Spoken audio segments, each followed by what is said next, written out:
Le président de la République a conduit les travaux du Conseil des ministres de ce jour, qui a débouché sur les décisions ci-après. Au chapitre des mesures normatives, l'adoption du décret portant conditions d'exercice de la mission d'assistance à maîtrise d'ouvrage dans le domaine de la construction en République du Bénin. L'assistant à maîtrise d'ouvrage apporte sa compétence administrative, technique et financière, ainsi que son expérience en matière de réalisation d'ouvrages publics. Il peut être une personne physique qualifiée ou une personne morale de droit public ou privé. Mais, à ce jour, aucun test spécifique n'encadre l'exercice de cette profession dans notre pays. Or, les grands projets initiés par le gouvernement nécessitent de plus en plus la multiplicité des intervenants, une technicité et des performances avérées, une attention particulière à la sécurité et à la qualité, de même qu'une bonne maîtrise du coût global du projet. Il devient dès lors impérieux, dans un contexte très évolutif, d'instituer et d'encadrer l'exercice de la profession aux fins de sauvegarder les investissements réalisés. C'est pourquoi le Conseil a adopté le présent décret qui, dans ses prescriptions, fixe les conditions d'exercice de la mission d'assistance à maîtrise d'ouvrage, indique au maître d'ouvrage les modalités de définition et de pilotage du projet, facilite la coordination de sa réalisation et permet au maître d'ouvrage de remplir pleinement ses obligations au titre de la conduite du projet.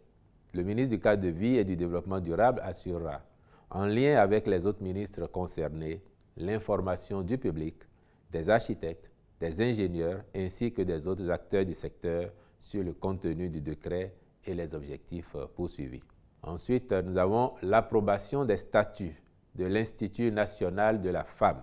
Le gouvernement entend engager résolument une dynamique favorisant la promotion et la protection de la femme à travers notamment l'éradication des discriminations dont elle est l'objet, de même que les diverses formes de violence qui compromettent son épanouissement. À cet effet, il s'avère nécessaire de surmonter également les résistances socioculturelles aux fins de consolider les réformes sur l'amélioration de la représentativité de la femme au plan politique ainsi que son émancipation économique.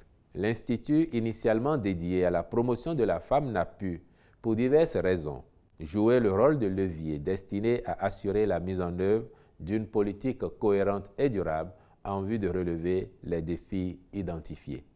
Tirant leçon des faiblesses rédhibitoires du dit institut, le Conseil a décidé de le réorganiser entièrement en donnant une nouvelle impulsion à ses missions et attributions.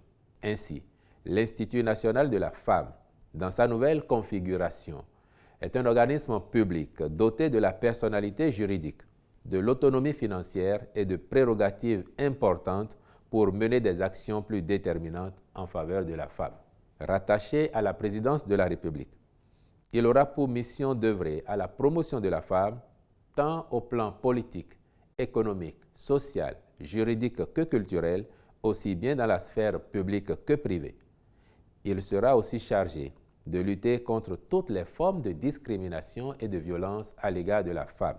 Véritable cadre de concertation avec les organisations de la société civile qui œuvrent à la protection et à la promotion de la femme, l'Institut disposera, par ailleurs, d'un service actif d'écoute qui recevra les dénonciations de faits de discrimination ou de violence dont elle est l'objet.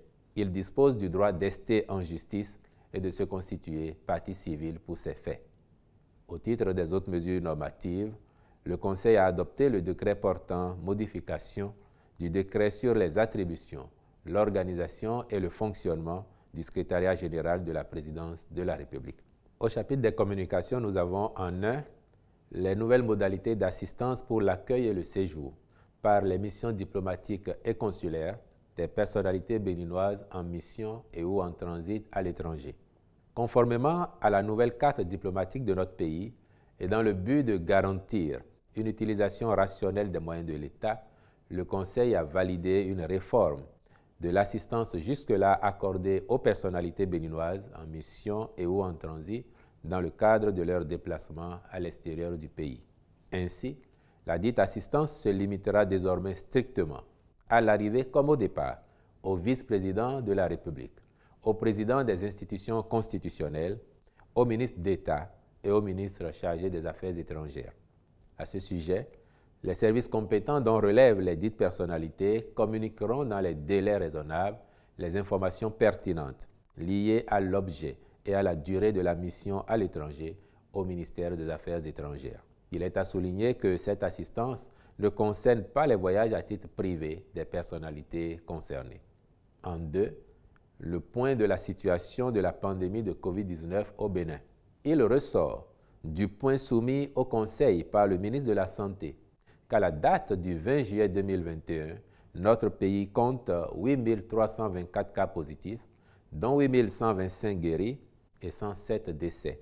Il s'en dégage que depuis quelques semaines, une tendance à la hausse est enregistrée avec des cas graves signalés dans les centres hospitaliers dédiés. En outre, par ces temps de vacances scolaires où de nombreuses manifestations ludiques ou festives s'organisent, les grands rassemblements pourraient être facteurs de contamination de masse. À cet égard, il convient d'encourager les populations à se faire vacciner. Aussi, le Conseil rappelle-t-il que la vaccination demeure gratuite dans les centres de santé et recommande-t-il fortement aux personnes âgées de 18 ans et plus de se soumettre à cette nécessité. En tout état de cause, à terme, la participation aux manifestations entraînant grand monde serait subordonnée à l'effectivité de la vaccination.